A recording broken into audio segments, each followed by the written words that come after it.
All right, folks. Secret Invasion, episode 5, the penultimate. It's almost over. Only one more. Only one more.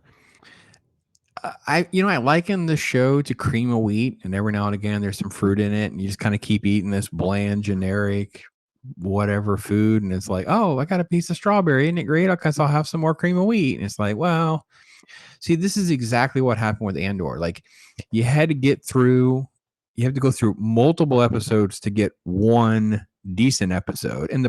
But again, let me just preface this by saying this is not as though this episode is great, and it's also not an episode that saves the whole series. In fact, it creates like it makes other elements frustrating. Like, we didn't need these, we didn't need that. Couldn't this just mean it's just that kind of stuff is what happens in this episode? But let me give you my thoughts. So it is it is finally an episode that starts to kind of get into a little bit about why we have the show to begin with. Um by the way, it is really rough having to relive. This is the recap. Having to relive the sad old slow Nick Fury scenes over and over again in the recaps. This is the extremist scene where they just kind of like let us down. Oh, by the way, I forgot this shot. Like I'm glad that it's pretty rare that the recap actually adds any value. This one actually did. So yeah, this one comes into play. So all right, so this is kind of how it's going to go down. He is wheeling the president into a hospital as the scene opens. There's no Secret Service. There's no security. And we get this crazy doctor trying to like confront Nick Fury like he doesn't have clearance or something, as though the hospital staff do any of that. They do not. But the president would never be drug off without some sort of so anyway, so long story short, he literally just grabs an office chair. Well, that actually might be, hang on. Oh, he sees the TV. He sees the shot. The news is breaking about Talos and the Skrulls being on Earth, whatever. Right. Um, I want to make sure I get that shot though, because yeah, that could be. I mean, I might have to get some folks to confirm, but that might actually be one of the interrogation torture chairs from Andor. It very well could be. It doesn't have the blood pressure cuff attachments to it, but it could be one of the torture chairs. Fetch the comfy chair. Okay, let's not get sidetracked. Yeah, no Secret Service makes my head hurt. Blah blah blah. We just go ahead and cut away from all that to Gravik's people. Gather all the people. Gathers all the people.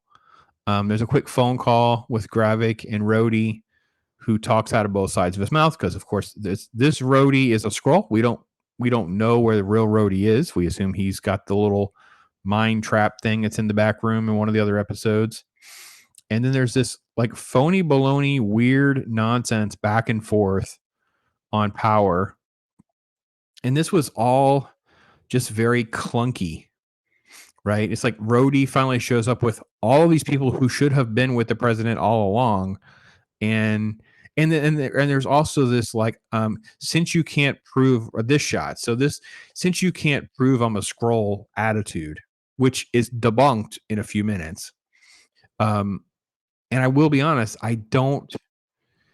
Again, it shows the incompetence they have of Nick Fury. Why? How is it in 30-something years it has not come into play that a Skrull has been hit by a car, accidentally killed, or had a finger cut off, and someone's figured it out? So therefore, he would know how all of that works. It's not brought up. It's not really discussed. AI credits. And let's get through the AI credits till we get to this guy. And then again, we get who is quite literally the best character of the show as far as consistency. She shoots this guy, as you saw there, and his hand turns green when the security runs in, because she's the only one in the show that's like kicking butt and taking names. Yeah, She's freaking great. She's to me right now the most interesting dynamic. I mean, they could do a sequel to this. So they could just do Secret Invasion : Fallsworth Rocks, and I would watch that. I would actually be more enthused of actually getting up, watching that, and getting you a review in the same day than I am right now, where I don't. I just get to it when I get to it. Yeah, she's great. She's by far the best. So yeah, strong woman done right. Yeah, it's her. She just had a little bit of a lecture scene later on, but yeah, this is great. And she shoots the guy, and they're oh my gosh, he's one of them. Why couldn't Nick done that earlier? Okay, we got to cut back.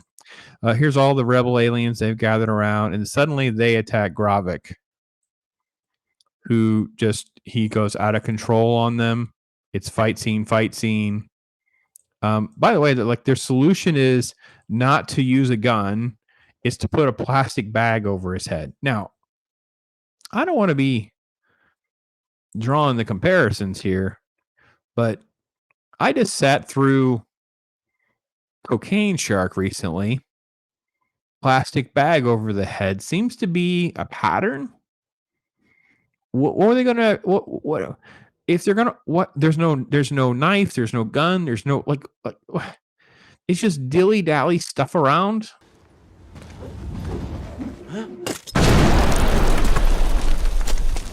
Anyway, so he levels up. He's just thrashing people. And this is because in the opening sequence when he got around, he thrashed some guy who talked back. So Gravik just doesn't take, he's not taking bull crap, basically. By the way, is it me or do they just have such generic design of the Skrull heads that it's hard to tell which ones are which? They don't have any real. I thought they had more of an elongated chin. You would have sort of like more definition here, just different type of elements to the skull and the design. But yeah, not so much. Then we cut to Gaia because she's actually there in the safe house where Nick goes, and there's a quick talk about World War II before they cut to Sonya, and she's there with the two scientists. So when she taps redheaded Skrull, she finds out who the scientists are. It's these two scientists. They're there. We saw them briefly in one of the earlier shots, and basically she's boss lady scientist. And there's this back and forth nonsense here about male aggression or whatever, which was very cringy. But I got to be honest, I don't really care too much because she is just, like I said, she's the coolest thing in the show. And just she blasts this guy in the face and just bam, right there. She blows Skrull all over the lady's face. I mean, technically, there's Skrull in our cream of wheat now. Like, we're actually excited about this. This is actually like, we're actually only like at the halfway mark. Can you believe it? This is like the pacing of like 2 or maybe even 3 other. There's more here to keep. Like, if we look at the whole season, we have 6 episodes. I'm of the belief that I could whittle this down to about an hour and a half movie, and I can make a decent movie. I'm not sure that there's even going to be a payoff. I can't promise you a great movie, but I might be able to pull out a 2.5 star movie. But I got to be honest, she's the co-star of this movie. She's the one that everyone's going to love and want to talk about. She's the one. So, and she does. She blows Skrull all over the lady's face. It's great. Well, then we got to waste some time. We got to have stupid time. So we have to have girl talk. And Gaia shows up, and that's Nick's house. And Rhodey now shows up to the president. And I'm very confused because I guess this is the actual president, not the Skrull president that we saw earlier. Because Rhodey is a Skrull. And their plan is to call on Nick Fury to deliver what's called the harvest, which is all this DNA from different events. He's going to explain this in a minute, but in doing this, because of this is where these Russians, these Skrulls are hiding with Russian soil, bomb the Russian soil, World War III, that kind of thing, right? I don't know why they waited until episode 5 to discuss the harvest, or this was part of Gravik's plan, or he could have made it part of his plan instead of the other failed attempts and all the little side quests and all. This seems like a more valid plan, to be honest. Didn't even know it was a thing until like 5 seconds ago. So anyway, so this is the back and forth with this guy. If you don't know who this guy is, it's because, you're not taking notes at every single Marvel movie, because this is what they do now so that we can all be like, oh my gosh, look at who showed up. It's like, okay, this is like the irritating, arrogant, snotty weapons and vehicle trafficker who shows up in Black Widow and kept getting her cool stuff and gave her attitude. He shows up with a private jet and has attitude with Nick Fury. I don't know. I don't know why everybody puts up with this guy.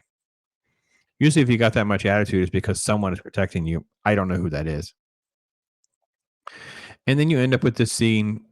She has to bury Talos, and they have this bonding sequence. And this is the worst part of the episode, not because it was bad or not that we didn't need it. We're at the 22-minute mark. Keep going before they start. So we spend like 5 minutes on all that before they get attacked, and then they have to go into action and have a fight sequence. Nick's picked up by Sonya, and this is where we learn about the DNA, and they got to have a little bit of talk here. This is just what? Why do we even need this graphic? Like, we don't care. Let's just get on with it.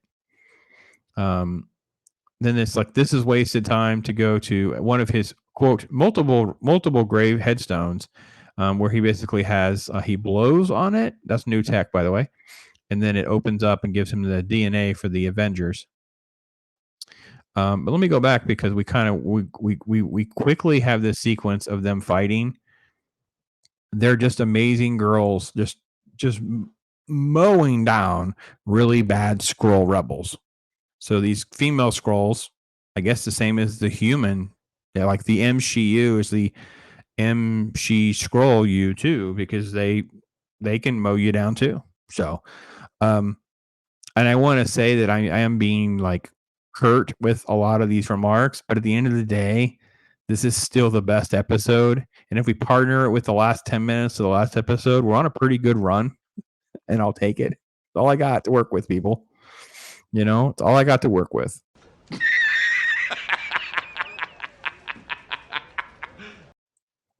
Oh, this is Nick Fury arriving. That's Nick Fury right there. He's going to Finland. He's going to Finland, not Sweden. And pasty white guy. He's got the weapon DNA. Talk, and he goes into the mausoleum.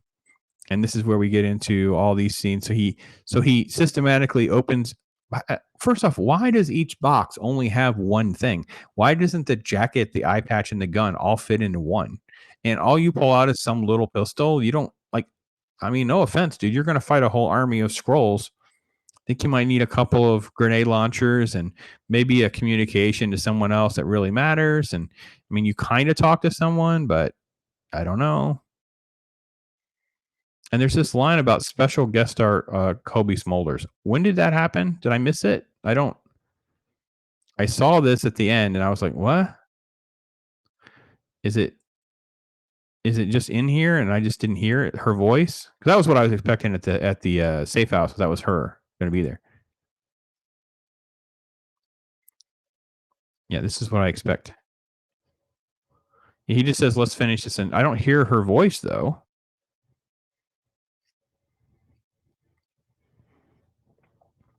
Yeah, so gun gets pocketed, holstered. That's what's happening here. We're at 2 minutes here. All right, that's fine. And then he calls. Yeah, there's no voice. So I don't know when was Kobe Smulders on screen? Yeah, I don't know when that was. I don't even know that she's in. Oh, you know what? I bet she is in the TV. There's like a blackmail thing with Rhodey, right? We got the clip of you killing her, Maria Hill. We're leaking this, and maybe that's the shot they're referring to. I don't know. Elements of this episode work to justify the show if you kind of had a plan, but they create contradictions along the way.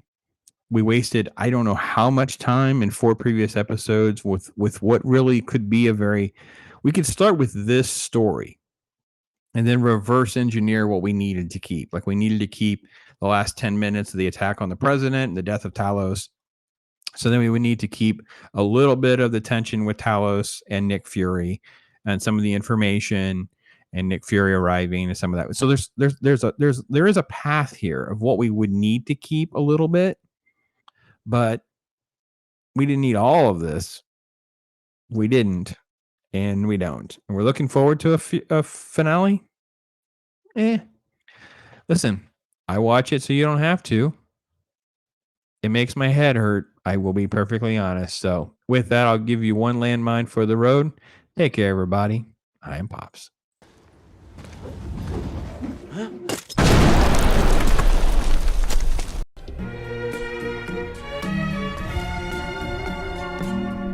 Yeah. Right?